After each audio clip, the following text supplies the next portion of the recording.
Hello, my name is Leonard Vine. I'm originally from Glasgow, Scotland, and currently live in Peterborough, Ontario, Canada. My friend Dave Welch, the Let's Visit man from Ipswich, Massachusetts, challenged me to make a video about Peterborough, and that is just what I did. Hope you enjoy it.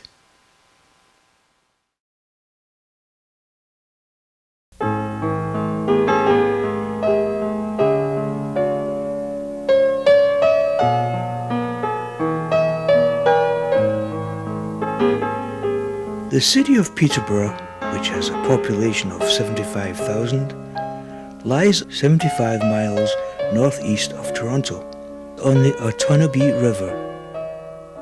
Let's take a visit to City Hall for a welcoming message from Mayor Darrell Bennett. Let me start by welcoming you to the city of Peterborough and welcoming the opportunity to tell people a bit about our city by video display. It's a great method of sending the information out, and once it gets out, it stays there. It's spectacular technology, and it's great to be a part of it. The city has lots to offer, and the video that you'll see will give you lots of good thoughts about this great community. The city is named in honour of Peter Robinson, an early Canadian politician who oversaw the first major immigration to the area from Ireland. This plaque is erected in honour of nearly 2,000 Irish settlers who sailed from Cork Harbour under the leadership of the Honourable Peter Robinson and arrived in the area in the autumn of 1825, settling in the town of Peterborough and the surrounding townships.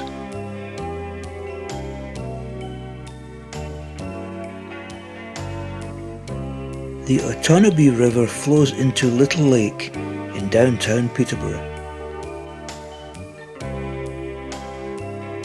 From here, lift lock and riverboat cruises leave daily during the summer months.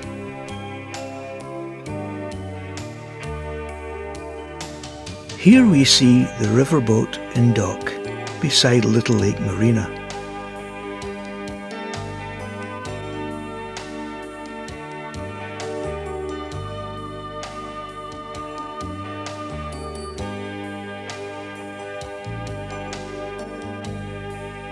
The Trent Severn Waterway is the name given to southern Ontario's 240 miles of waterway, utilising 41 locks and 2 hydraulic lift locks.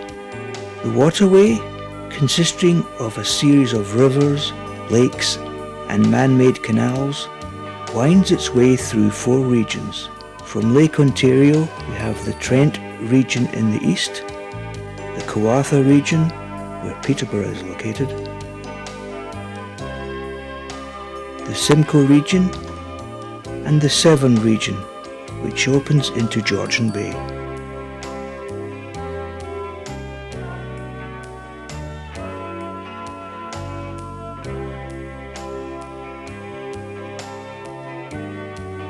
Peterborough Lift Lock, shown here on opening day 1904, with a lift of 65 feet. This is the highest hydraulic lift lock in the world and the first of 2 built in North America, both on the Trent Severn Waterway. Among innovations made on this lift, this was the first time concrete was used. Each boat chamber rests on a massive ram which travels up and down the water-filled cylinders.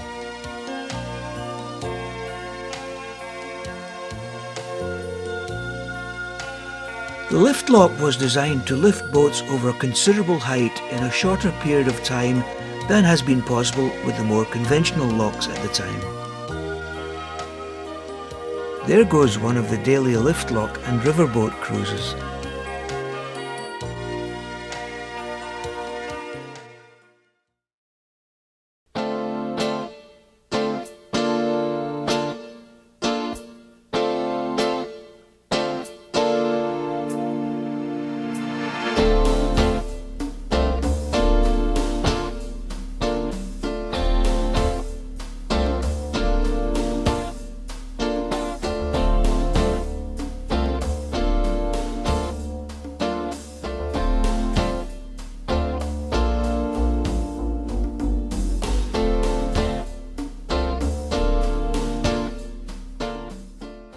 Good evening once again, ladies and gentlemen. Is everybody ready?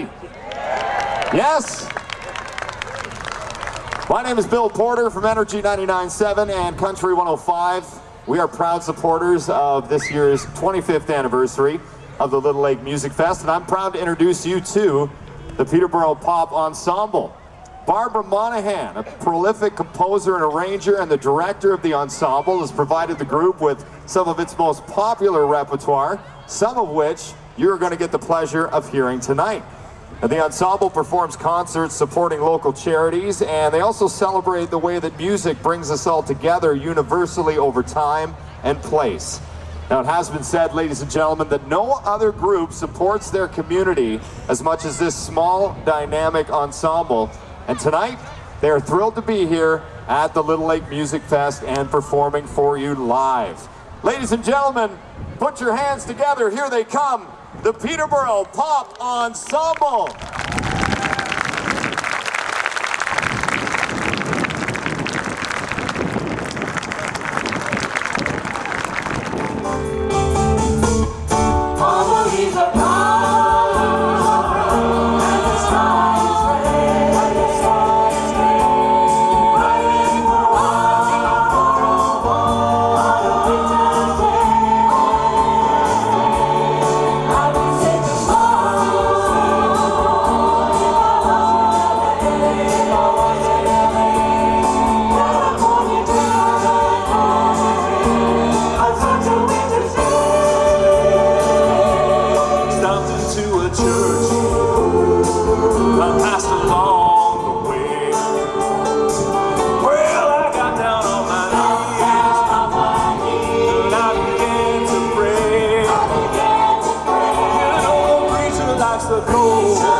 If everybody had an ocean across the USA, then everybody be a surfing like California. You see them wearing their baggies and watching sandals too. A bushy, bushy long hair, surfing USA.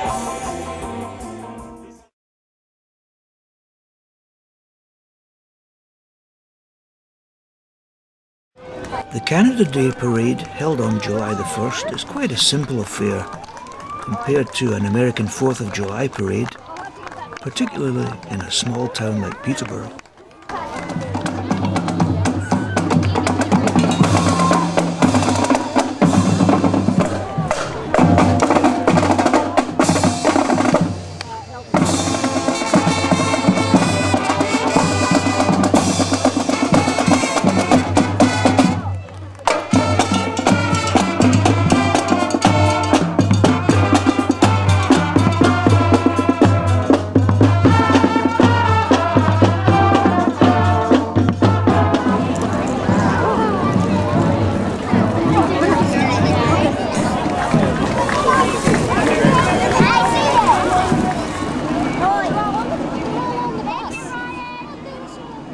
The Peterborough Petes are a junior hockey team in the Ontario Hockey League.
The Canadian Canoe Museum in Peterborough houses the largest collection of canoes, kayaks, and related artifacts in the world. Much more than canoes, the high-quality exhibits are designed to walk you through Canada's history by telling the story of the Aboriginal peoples who all depended on Canada's extensive waterways as the highways of the north.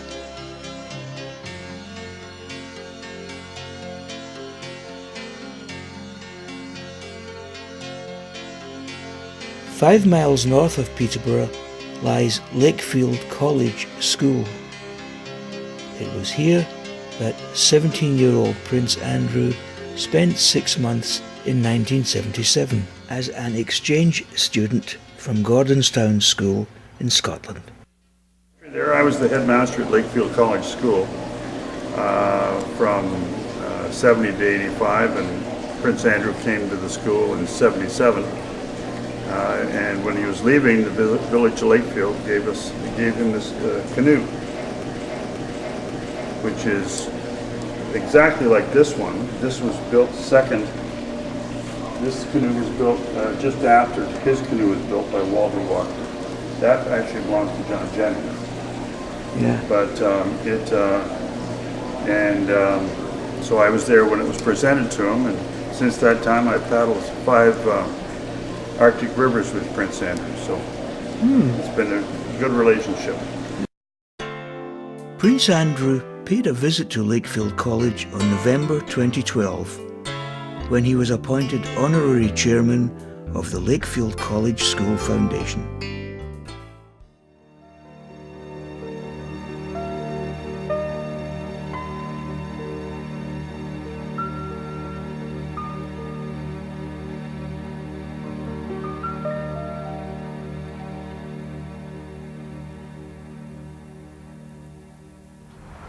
Good morning, everyone.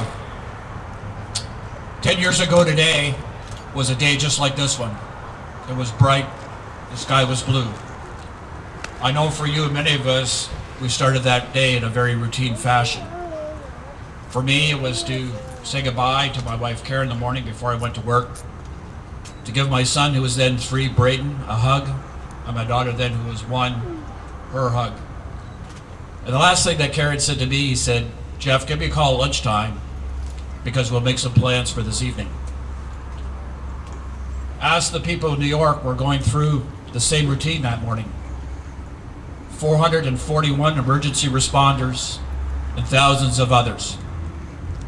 They were making plans for that evening, perhaps going to one last Yankees-Boston Red Sox game, perhaps making plans to go to a Little League baseball game, a football game, perhaps going to a recital or a play with his family, or just taking the time around the supper table to have an old-fashioned family discussion. That was the start of their day. And in a nanosecond, that all changed. No more opportunities to experience a sunrise, and no more opportunities to experience a sunset. 441 and others gave their lives, made the supreme sacrifice so that others would survive on that September day. Rudy Giuliani, the mayor of New York, wrote a famous autobiography called Leadership. And in that autobiography, he spent several chapters talking about 9/11. He talked about ordinary individuals who put the uniform on each and every day, doing extraordinary things on behalf of their fellow citizens. That they did. Ordinary individuals doing extraordinary things for their fellow citizens. Today, we have a great example. Men and women with us put on the uniform each and every day. They never know what may happen during that time that that uniform is on. They serve us so very, very well in extraordinary fashion. And as we reflect to them, we should always remember what is said at the closing of remembrance ceremonies. With the setting of the sun, we will remember them. God bless you all. Quick! March!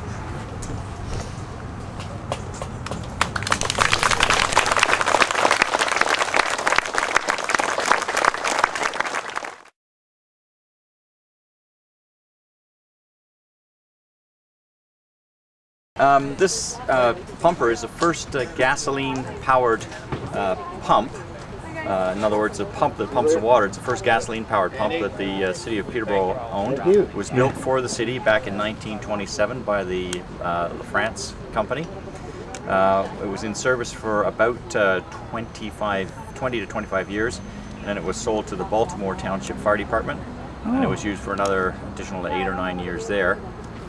Then it was put out to pasture, and it was discovered in a field by the Holden brothers of Port Hope, who have the firefighter museum.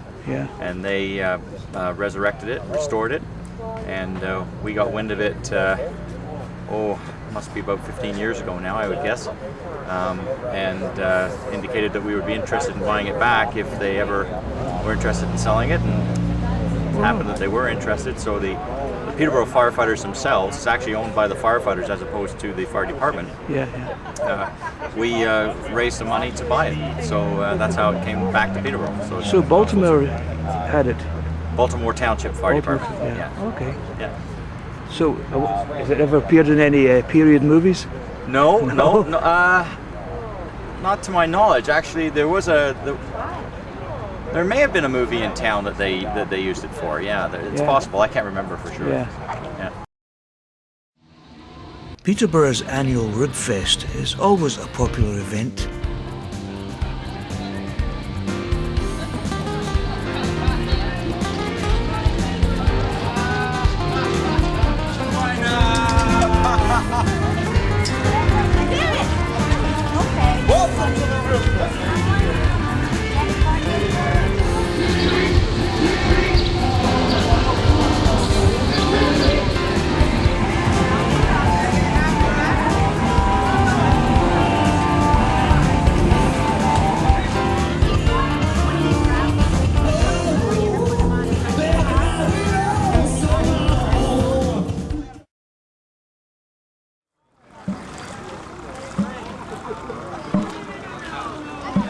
For the last 12 years, Peterborough has held a Dragon Boat Festival, which helps raise money for breast cancer care. Joseph Delamora and his Peace Matter crew are going to be taking the water today. It's Joe's 5th year running flyers, paddle pumpers, DAC wake bakers.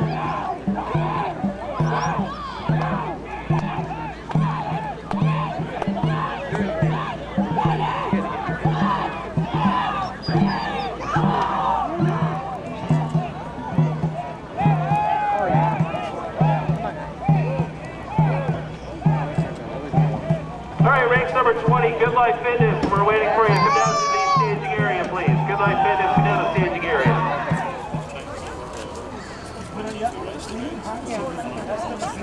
All right, race number 19, starting to make their way down the starting line. And lane 1 of Morello's the Union Maniacs.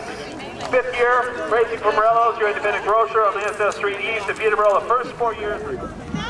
This family are oblivious to the Dragon Boat race. I think he's actually going to be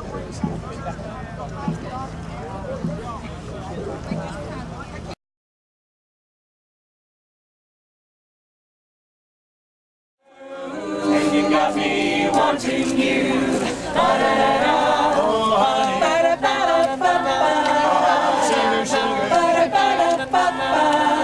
My candy girl. And you got me wanting you, wanting you. I just can't believe the loveliness of loving you. I just can't believe it's true. I just can't believe it's true. I just can't believe the wonder of this feeling too. I just can't believe it's true. Oh, it's true. Honey, honey. You are my candy girl. And you got me wanting you. Ba-da-da-da.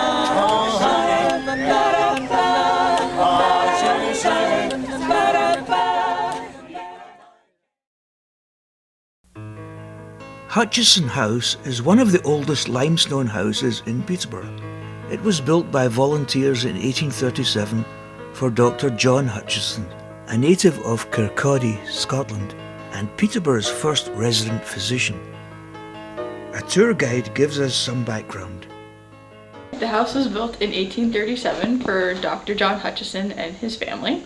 Dr. Hutchison came from a little town in Kirkcaldy, Scotland, and studied to become a doctor at the University of Glasgow and the University of Edinburgh. And then he came to North America in 1817, started in New York, moved up to Peterborough in 1818, and then practiced in this area, and then eventually moved into Peterborough proper in 1830. About 1835 or so, the town was getting bigger. Doctors in that time weren't often paid with money. It was in exchange of goods for services. So he was thinking of moving the family to Toronto. At the time, it was him and his wife and their 5 boys, and they were living in a one-room house, and it was kind of crowded. So he was thinking of moving, but the community really wanted him to stay. So we sort of, what they said, what would it take for you to stay in town? And he's like, I would like a bigger house. So he had bought the land. Some of the material was donated, some of it was paid for. This house at the time was also known as the Bonfire House, because the families would go to work during the day, and then after their working day was done, they would come here and they'd work on building the doctor's home after their own jobs. So often at night they'd have to light bonfires so that they could see how they were working. The house was completed in February of 1837 when the family moved in, and they lived here for 10 years until 1847. At that time, there were... One prominent guest of Dr. Hutchison in 1845 was his cousin from Scotland, Sanford Fleming, who later created the system of worldwide standard time zones and was chief engineer of the Canadian Pacific Railway. He also designed the first Canadian stamp. Peterborough's Fleming College is named after him. The one and only Jean Kelly's father, James Kelly, was born here in Peterborough. He moved to the States and married Harriet Curran in 1906. Jean, the third of 5 children, was born in Pittsburgh in 1912. During the 1920s, Jean's father was Al Jolson's road manager. The main street in downtown Peterborough is George Street, and we can see the clock tower, the most prominent feature in town. In this area of downtown, we see the outdoor restaurants.